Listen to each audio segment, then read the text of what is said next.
Praise the Lord, hallelujah. Heavenly touch ഈ ശുശ്രൂഷയിലേക്ക് വലിയ സ്നേഹത്തോടെ നിങ്ങളെ സ്വാഗതം ചെയ്യുകയാണ്. ഇന്നേ ദിവസം ദൈവത്തിന്റെ ആത്മാവ് നമ്മെ പഠിപ്പിക്കുന്നത് ക്രിസ്മസിന്റെ പ്രാധാന്യതയെ കുറിച്ചാണ്. എല്ലാവർക്കും ക്രിസ്മസിന്റെ എല്ലാവിധ സന്തോഷങ്ങളും അനുഗ്രഹങ്ങളും ആശംസിക്കുകയാണ്. നമ്മളെല്ലാവരും ക്രിസ്മസിന് വേണ്ടി ഒരുങ്ങിക്കൊണ്ടിരിക്കുകയാണ്. സംഗീത പുസ്തകം 34-8 വാക്യം പറയുന്നു, കർത്താവ് എത്ര നല്ലവനെന്ന് രുചിച്ചറിയുവിൻ. ദൈവപിതാവിന്റെ സ്നേഹം മനുഷ്യ മക്കളിൽ വെളിപ്പെട്ടതാണ് ക്രിസ്മസ്. ഈ ലോകത്തിന്റെ അന്ധകാരത്തിൽ നിന്ന് മനുഷ്യ മക്കളെ വിടുവിക്കുന്ന ദൈവത്തിന്റെ മഹോന്നതമായ ദിവസം. യേശുവിന്റെ ജന്മം തന്നെയാണ് ഈ ലോകത്തെ രണ്ടാക്കി മാറ്റിയതും. ലോകത്തെ രണ്ടാക്കി മാറ്റിയവനായ യേശു ക്രിസ്തു ഒരു വ്യക്തിയിലേക്ക് കടന്നു വരുമ്പോൾ ആ വ്യക്തിയുടെ ജീവിതത്തിലും അന്ധകാരത്തിൽ നിന്ന് പ്രകാശത്തിലേക്കുള്ള ഒരു യാത്രയാണ്. ഈ ദിവസത്തെ പോലെ മറ്റൊരു ദിവസമില്ല പ്രിയപ്പെട്ടവരെ. അതുകൊണ്ട് ക്രിസ്മസിന് വേണ്ടി ഒരുങ്ങുന്നവരെ ദൈവപിതാവ് അനുഗ്രഹിക്കും. ക്രിസ്മസിന് വേണ്ടി നമ്മൾ എന്തുമാത്രം ഒരുങ്ങിയാലും അത് മതിയാകുകയില്ല. കാരണം ക്രിസ്തുവിനെ സ്വീകരിക്കുന്ന ഒരു വ്യക്തി ദൈവത്വത്തിന്റെ പൂർണ്ണതയിലേക്കാണ് കടന്നു വരുന്നത്. ആർക്കു വേണ്ടിയുള്ളതാണ് ഈ ക്രിസ്മസ്? ലൂക്കാ എഴുതിയ സുവിശേഷം 2-ാം അധ്യായത്തിൽ അവിടെ കർത്താവിന്റെ ദൂതന്മാർ ഇറങ്ങി വരികയാണ്. 2-ാം അധ്യായം 8-ാം വാക്യം, അവിടെ രാത്രികാലങ്ങളിൽ ആടുകളെ കാത്തിരുന്ന ഇടയന്മാരുണ്ടായിരുന്നു. ഇസ്രായേലിൽ ധാരാളം ബൈബിൾ പണ്ഡിതന്മാർ ആ സമയത്തുണ്ട്. ധാരാളം പ്രാർത്ഥിക്കുന്ന വ്യക്തികളുണ്ട്. നിയമം മുഴുവനും പഠിച്ച വ്യക്തികൾ ആ സമയത്തുണ്ട്. ഫരിസേയർ, യദൂക്കായർ, നിയമജ്ഞർ. എന്നാൽ ഇവരുടെ അടുത്തേക്കൊന്നും ദൈവപിതാവ് തന്നെ ദൂതന്മാരെ അയച്ചില്ല. പ്രിയപ്പെട്ടവരെ, ദൂതനെ അയക്കുന്നത്, തന്റെ പുത്രന്റെ ജന്മം അറിയിക്കുന്നത് ഇടയന്മാരെയാണ്. എന്താണ് കാരണം? ഇടയന്മാർ നിഷ്കളങ്കരാണ്. കർത്താവിന്റെ വചനം അവർ സ്വീകരിക്കുമെന്ന് ദൈവത്തിന് ഉറപ്പുള്ളവരെ അടുത്തേക്കാണ് ദൈവം ദൂതന്മാരെ അയക്കുന്നത്. ഈ ക്രിസ്മസ് നമുക്കൊരു അനുഭവമായി തീരണോ? നമ്മുടെ ഹൃദയങ്ങളെ തുറക്കുക. ഇടയന്മാർ ആ ലോകത്തിൽ ആ സമയങ്ങളിൽ അവഗണിക്കപ്പെട്ടവരാണ്, വേദനയോടെ കടന്നു പോകുന്നവരാണ്. എന്നാൽ വിശ്വസ്തയോടെ തന്റെ ദൗത്യം ചെയ്യുന്ന വ്യക്തികളാണ്. ദൈവം അവരെ തെരഞ്ഞെടുത്തു. ഇത് നമുക്കുള്ള ഒരു അടയാളമാണ്. അതുകൊണ്ട് പ്രിയപ്പെട്ടവരെ, യേശുവിനെ സ്വീകരിക്കാൻ തക്കവിധം നമ്മുടെ ഹൃദയങ്ങളെ ഒരുക്കാം. എളിമയുടെ തലത്തിലേക്ക് നമ്മൾ കടന്നു വരാം.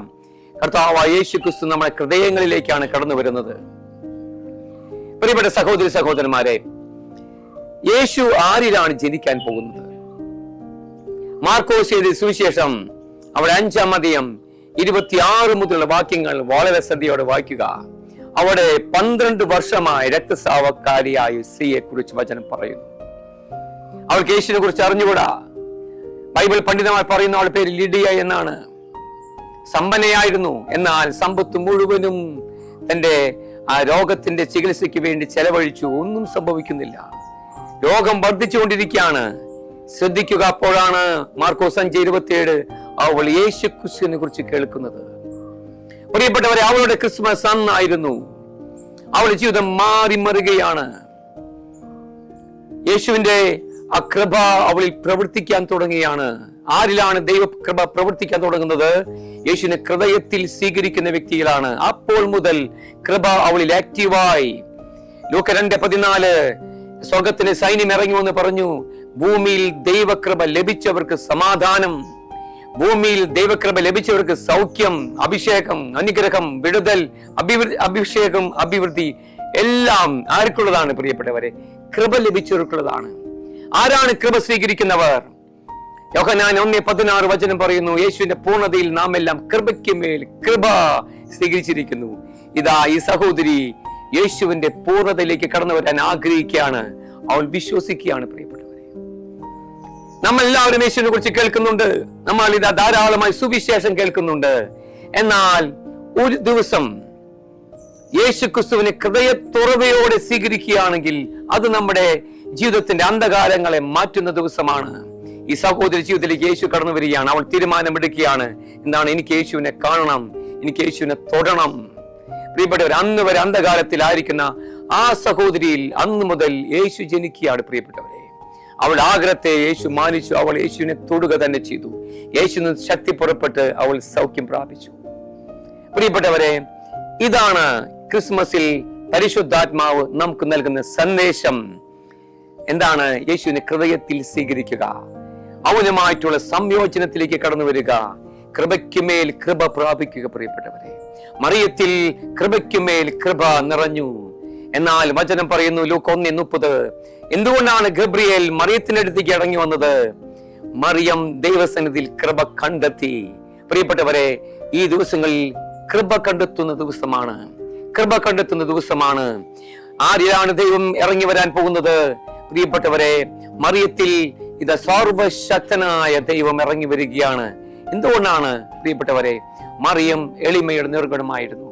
അതിനുമുപരി ദൈവം, സർവശക്തനായ ദൈവം എളിയയുടെ ഇടയിലേക്കാണ് ഇറങ്ങി വരുന്നത്.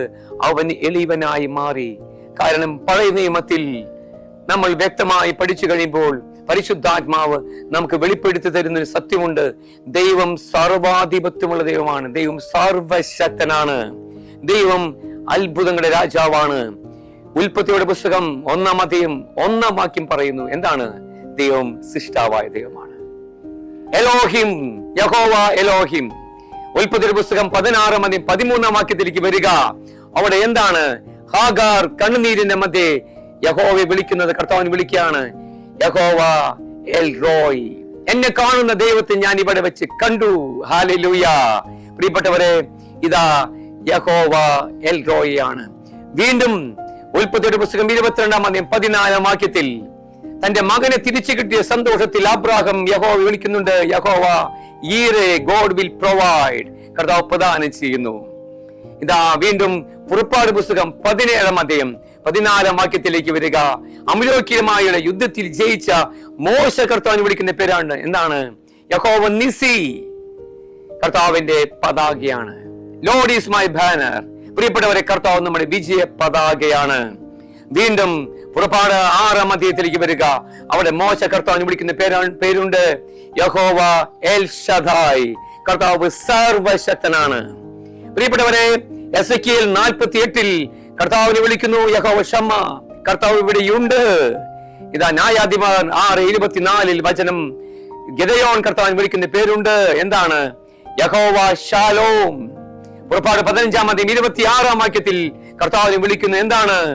യഹോവ റാഫ, കർത്താവ് സുഖപ്പെടുത്തുന്ന ദൈവമാണ്. മോശ കർത്താവിന് ചോദിക്കുന്ന ചോദ്യമുണ്ട്. പുറപ്പാട് 3-ാം അധ്യായം 14-ാം വാക്യം, ദൈവമേ, അങ്ങയുടെ പേരെന്താണ്? ദൈവം പറഞ്ഞു, ഞാനാകുന്നവൻ നിന്നെ അവരടുത്തേക്ക് അയച്ചിരിക്കുന്നു. ഞാനാകുന്നവൻ.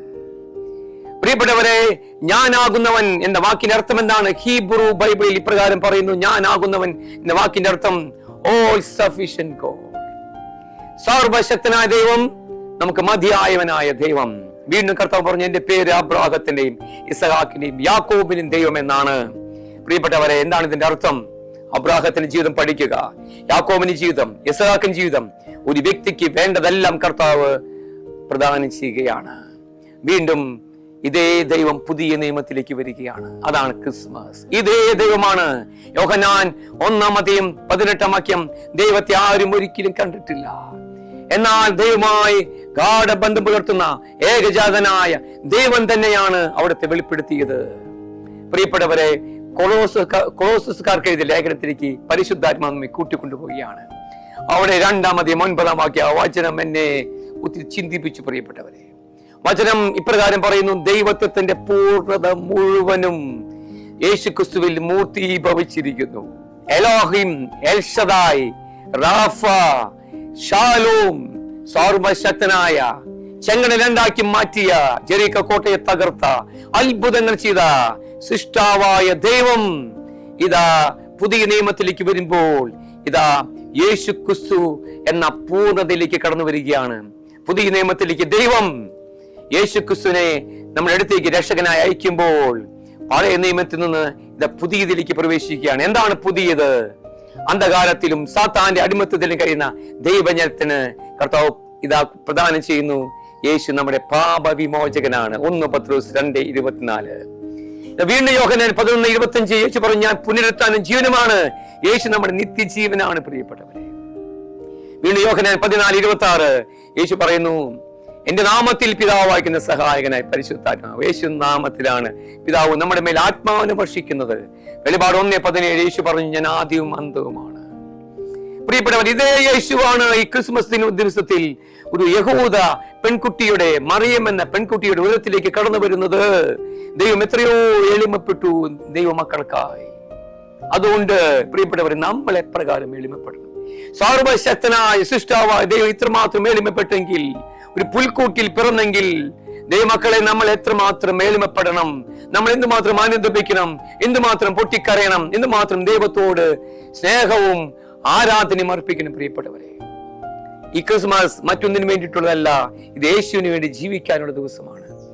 ഇന്നു മുതൽ പ്രിയപ്പെട്ടവരെ, നമ്മൾ ഒരു തീരുമാനമെടുക്കണം. എന്റെ ജീവിതം എന്റെ പ്രിയപ്പെട്ടവനായ കർത്താവിനുള്ളതാണ്, ത്രിയേക ദൈവത്തിനുള്ളതാണ്.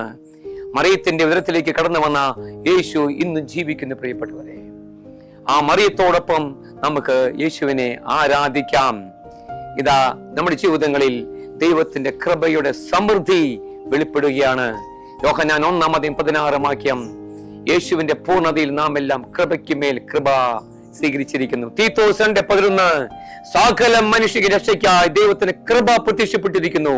പ്രിയപ്പെട്ടവരെ, പാപത്തിന് മേൽ, സഹനത്തിന് മേൽ, ഈ ലോകത്തിന് അശുദ്ധിയുടെ മേൽ അധികാരമുള്ള ദൈവ കൃപയാണ് പ്രത്യക്ഷപ്പെടുന്നത്. ആ കൃപയെ നമുക്ക് സ്വീകരിക്കാം, ഈ ലോകത്തിൽ സാക്ഷികളായി ജീവിക്കാം. കർത്താവ് നമ്മെ അനുഗ്രഹിക്കട്ടെ. ക്രിസ്മസിന്റെ എല്ലാ ആശംസകളും നേരുന്നു. കർത്താവ് സമൃദ്ധമായി നമ്മെ അനുഗ്രഹിക്കട്ടെ. ആമേൻ.